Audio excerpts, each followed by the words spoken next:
हमारे समाज की एक विडंबना है जो आप सब लोगों ने अक्सर पढ़ी होगी और सुनी होगी कि कुल को आगे बढ़ाने के लिए बेटों की जरूरत पड़ती है।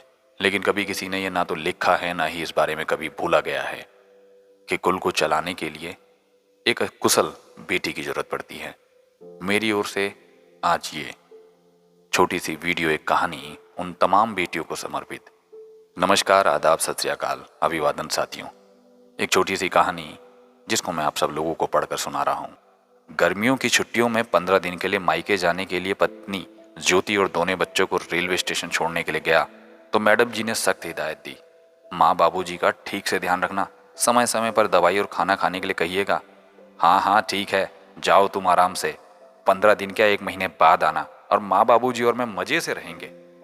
और रही उनके ख्याल की बात तो मुझे मत समझाओ, आखिर मैं उनका बेटा हूँ, मैंने बड़ी अकड़ से कहा। ज्योति मुस्कुराते हुए ट्रेन पर बैठ गई और कुछ ही देर पर ट्रेन चल दी। उन्हें छोड़कर घर लौटते वक्त सुबह के 8:10 ही हुए थे तो सोचा बाहर से कचरी समोसा ले लेता हूँ ताकि माँ को नाश्ता ना बनाना पड़े। घर पहुंचा तो माँ ने कहा, तुझे नहीं पता क्या, हमने तला गला खाना पिछले 8 महीनों से बंद कर दिया है। और तुझे पता भी कैसे होगा, वैसे तू कौन सा घर में रहता है। आखिर दोनों ने दूध और ब्रेड का ही नाश्ता किया। नाश्ते के बाद मैंने दवाई का डिब्बा उनके सामने रख दिया और दवा लेने के लिए कहा तो माँ बोली, हमें क्या पता कौन सी दवा लेनी है, रोज तो बहू निकाल कर देती है। मैंने ज्योति को फोन लगाकर दवाई पूछी और उन्हें निकाल कर खिलाई। इसी तरह ज्योति के जाने के बाद मुझे उसे अनगिनत बार फोन लगाना पड़ा, कौन सी चीज कहाँ रखी है, माँ बाबूजी को क्या पसंद है क्या नहीं, और कौन सी दवाई कब देनी है।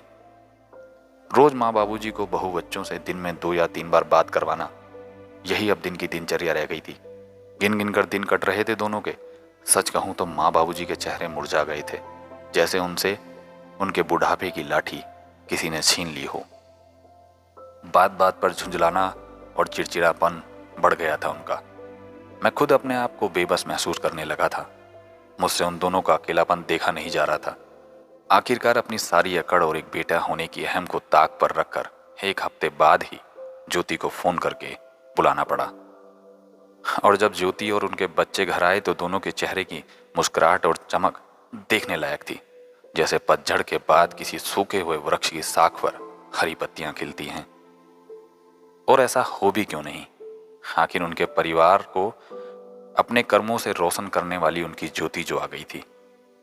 मुझे भी उन दिनों एक बात बखूबी समझ आ गई थी, और वो ये है कि वृद्ध माता पिता के बुढ़ापे का असली सहारा एक अच्छी बहू ही होती है, ना कि एक बेटा।